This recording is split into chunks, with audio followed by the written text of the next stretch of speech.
புளிப்பா புளியங்க அவ புடவ கட்டுன வெள்ளரிக்கா புளிப்பா புளியங்க அவ புடவ கட்டுன வெள்ளரிக்கா பார்த்தா பாவக்காயிலம் பருவத்தில கொசாக்கா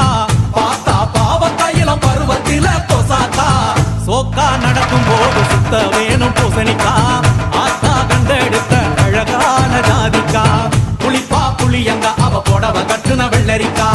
புளிப்பா புளியங்க அவ புடவ கட்டுன வெள்ளரிக்கா